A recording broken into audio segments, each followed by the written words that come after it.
The Democrats have lost their minds. They have failed to gatekeep the radicals, and they have found themselves in the position of either leaving the Democrat Party or being subordinated to their raving lunatics.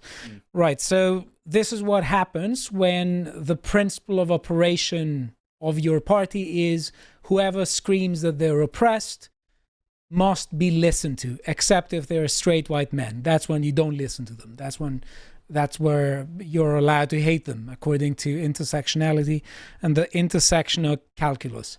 And we're at a point where we are constantly asking ourselves the age-old dilemma: is this malice or is it ignorance and incompetence? And there could be a trilemma. Yeah, it could be Pol Pot, which is a combination of both. But I think that at the end of the day, whether particular individuals are bad or stupid or both, the agenda is becoming increasingly more radical and very unrealistic. And when we're talking about an agenda that is anti-reality, it will invariably be anti-life.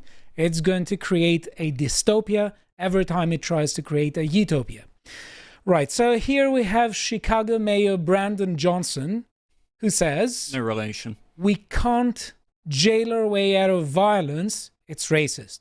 Law enforcement now, it's racist.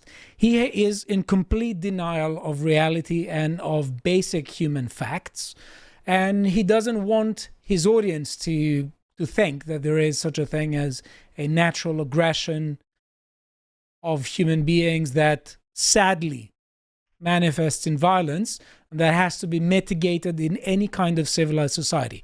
He doesn't want this. He doesn't want the tough realization. He doesn't want reality. He wants to be a sophist. He wants to deny reality. He wants everyone to engage in an attempt to deny reality as well, and to create a utopia where you don't need the police. Let's listen to what he says.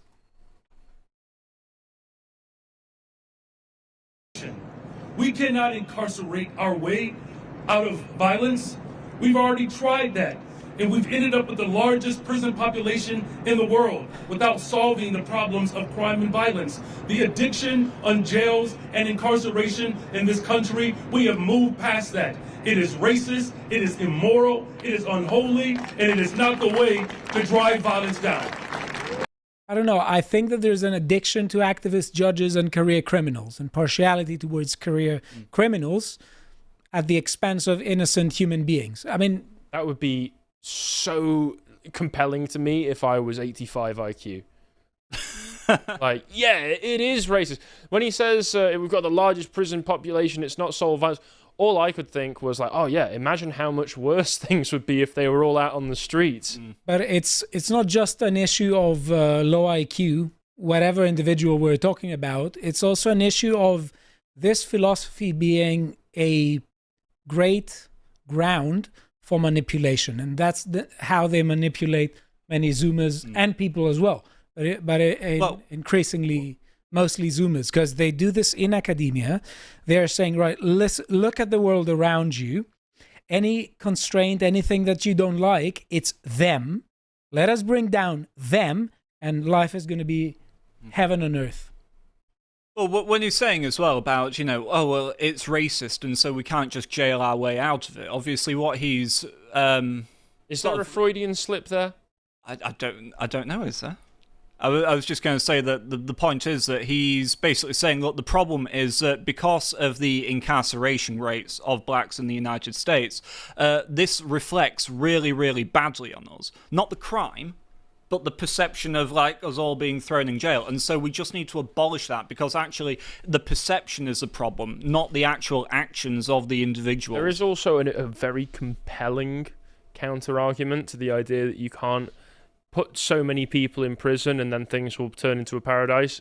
It's El Salvador. Oh yeah, I heard of that. Yeah, hey, you literally can just do it. Brother Luca sets the record straight.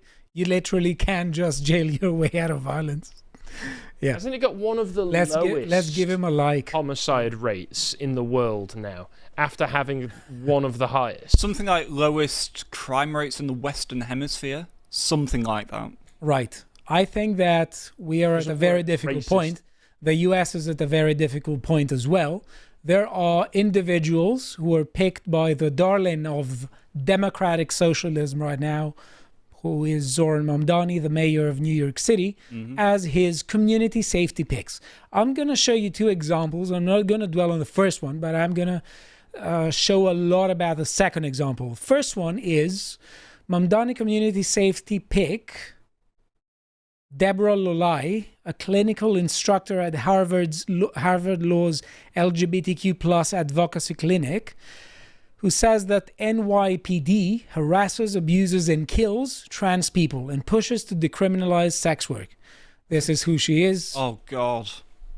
Oh. Expect it's not All you needed to do, not Harry's favorite. all you needed to do was like describe this person, and I could have closed my eyes and sketched out this very face without never seeing them. And you can put that face to that direct opinion. And I'm gonna show you, Harry, how this rhetoric speaks directly to your heart. She explicitly frames this agenda. Yeah, I kind of enjoy it. As part of a broader revolt that would soon become the Summer of Floyd in the spirit of the Stonewall Uprising. And in other words, there can be no trans liberation without Palestinian liberation. Everything is connected, just like it was in Biden's mind, which meant They were that... fighting for at Stonewall, Palestine.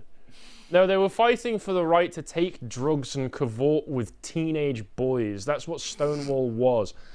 Sorry, like all you need to do is read a book on it, okay? I read the actual mainstream. There will be a video. I think it will be coming out in January now. It's almost done. It's this close, finally. And then the Weimar one will come out in like 3 years, 4 years, 5 tops.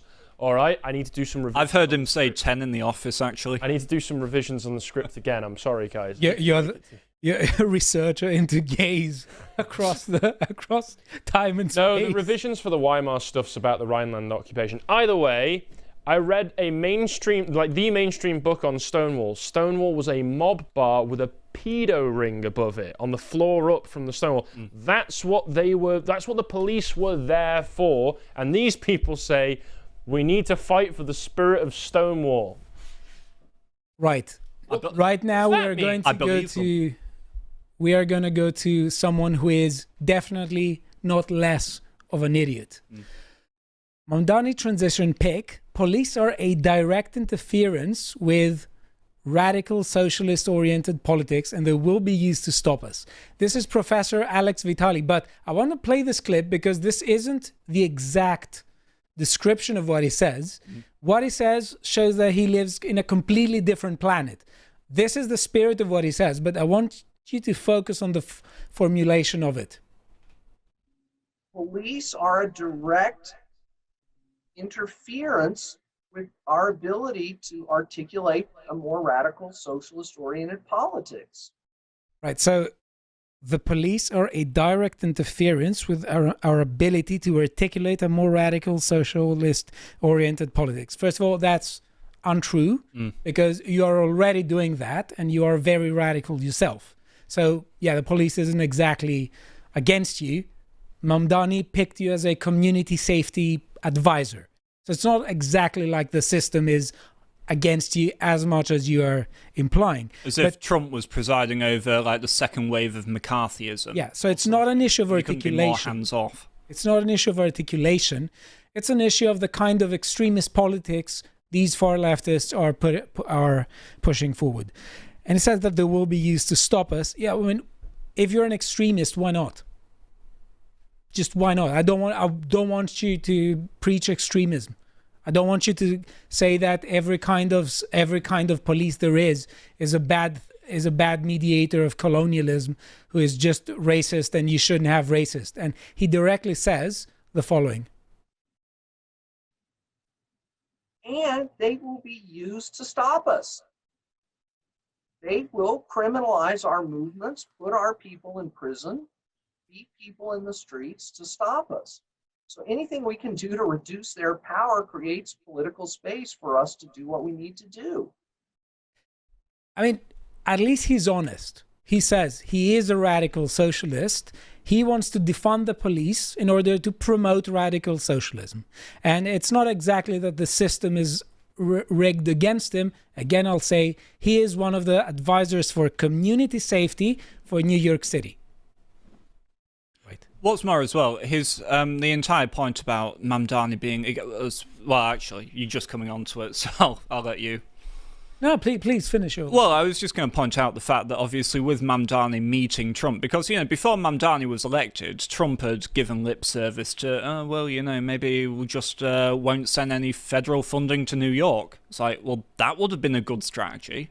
But instead, you're getting the handshake. I mean, don't get me wrong, there was a funny quote in there, but we're so past funny quotes at this point. The issue is, I think we need to discern between the media hype and the pre-election campaign talk from both sides and actual politics.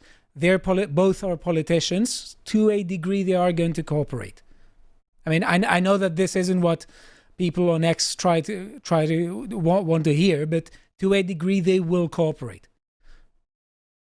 That doesn't mean that there's a major agreement with agendas or something, but... Your mouse is down here. Just okay, so I move to the right. There's a New York Post article here, including Central University, New York professor who wrote The End of Policing. Now, one thing, when academics write the end of something, frequently they mean the goal of something. They want it as a catchy title. But he is also sort of a defund the police. But what he actually wants is a police that is going to serve his own radical socialist ends. He doesn't call for the police to be entirely scrapped away. He wants a radically socialist police, right? And he got picked by Mamdani. So check this article out. It says, a lefty academic who literally penned a book titled The End of Policing sits on Mayor-elect Zoran Mamdani's transition team focused on public safety, along with a ragtag roster of other anti-police reformers. Alex Vitali, a Brooklyn College sociology professor, was among 26 advocates, scholars, and former NYPD officials tapped Monday to staff Mamdani's committee on community safety amid the mayoral turnover. Now, let us watch another clip of what this person says. He says we should give teachers guns so parents quit harassing them about what books they assign. It was almost based. Well, I think we should give teachers guns so that parents quit harassing them about what books they assign. Yeah, give them a gun and then let them teach CRT. Exactly. This college level and, course, and diverse literature and yes, and books, controversial subjects. So just kidnapping? Is he not just advocating for kidnapping other people's children at that point? He is advocating for a massive restriction of family rights. According to him, if you want your children to not be exposed to socially corrosive narratives and you want to make fuss about it at their schools, he says basically that they should bully you and there should be a concealed threat there. It's obvious. What he says is obvious. Right. So here, he made a comment. No, that's not what I wanted to show here. I'll show you later. This guy said nothing on September 10th. Don't know if you remember, that was the day of the assassination of Charlie Kirk. Someone who seems to be very much interested in, who claims to be interested in good community safety, and a sort of diffusion of violence, presumably, allegedly. He had nothing to say. So September 9, some good news about something about racketeering. Then reposting something of September 8, September 9. What is it, September 9? Cop Crime says, USA, many cities say yes to federal police help, but no to occupation.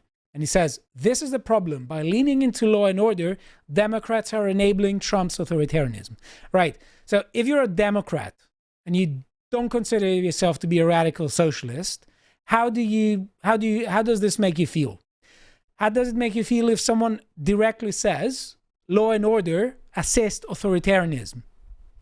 There's a question you have to ask yourself if you haven't already moved to the Republicans. Something about the premiere. Wait. What sold out work last night of sex work film? Yeah. You just went to a premiere of like... Yeah, I don't want to click on it because we don't know if if any kind of... You can click on it after, Harry. He just went to watch some like porno with a load of friends. New York style, taxi driver style. promoting Blue Sky on September 10. We all know what Blue Sky was like on September 10. And he doesn't seem to be making any claim. So important that we stand up to bullies. Yeah. Take so that, Dad. Yeah. So we get an idea of the kind of politics and the kind of, of hypocrisy coming from this person. So cringe, this guy's 60. Yep. Right. Okay, again from Mamdani's team, he wants to defund the police and the military and call the police violence workers. Now, I want to show you this clip because to a degree, he gets something correct, but I want you to notice on an inference. And the reason I'm doing this is because I think that we need to be much more focusing on the language and the sophistical language that people use in order to manipulate their audience. And I want you to notice a kind of what he does, from a transition he does from something that is a truism, that the violence and the police go together, yes, to something that is completely off the charts. We must always keep in mind that at root, police are violence workers. Mm-hmm. That's what separates them from other parts of the state. They're who you call when you need the capacity to use violence. And so when we involve police in something, we should expect there to be violence. And I always say, if you don't want racism and you don't want violence, don't get the police involved. You see the transition? He starts by saying something that is sort of commonsensical, that the job of the police is a violent one, and there needs to be the law enforcement aspect of it. Enforcement requires coercion. But then out of nowhere, he just throws in racism. If you don't want racism, don't call the police. So if you want a society that isn't racist, you don't call the police. Defund it, attack it, do it all. That's what he says. That's what he says. And that's what he is implying. If I might just return as well to the point that you made earlier about the fact that there's campaign, messaging and stuff like that between Mamdani and Trump, but ultimately they are two politicians, so of course they're going to shake hands and try find common cause where they should. Everything that you're showing as to who was in the transition team with Mamdani is exactly the reason why he should not have done that. Right, why you should have just cut him off, because you are empowering insane people who are going to drag New York into even lower depths. And fundamentally, the only reason that Mamdani is even there in the first place is because of rigged demographics of New York. And so I don't quite understand why, as president who was elected on the actual public will of the entire American electorate, you somehow have to cast yourself away. And just allow New York to be taken away by a place that has basically just been demographically replaced. I don't get this. You should be doing everything you can in your power as president to reverse this catastrophe, not to encourage it. Yeah, and I mean, if they claim to defund institutions, maybe not give them money. Trump, if you're watching, don't give them money. Right. Give us money. Right, so... Foreign funding accusations. The other thing that we know really well, and we have been communicating, and we have been showing, and it's known for decades, if not centuries, is that the temperament of the leftist is very different to that of the average of a commonsensical person. Why am I saying this? Because when, from a common sense perspective, you move forward in life without having figured out everything, without having solved the riddle of the universe. You're sort of moving forward and you're trying to solve problems as they come your way. Leftists are trying to do the exact opposite. They constantly fail. They constantly come with philosophies that are gaslighting them, and they're so intensely ideological that they are representing a very threat, the very idea of judgment as we see it in front of us. So for instance, from a normal perspective, from the perspective of the average human being, but also from the perspective of smart and honest human beings, you have natural aggression. Sadly, it manifests in violence, And in civilized society, you have to have a sort of mechanism for dealing with it. And that mechanism is itself violent. It's not ideal, but it's realistic, and it's something that must happen because we don't live in the utopia. But the communist mind and the radical leftist mind constantly says the utopia is possible, and anyone who suggests or acts as if the utopia is not possible is an enemy, and they have to be removed. And from what you're gathering, he isn't exactly not fond of violence. Right, and these people aren't exactly not fond of violence. History suggests that they very much are in favor of it. And here he has this interview in Democracy Now! I'm not going to show you it to you for considerations of time, but I'm going to tell you what he says.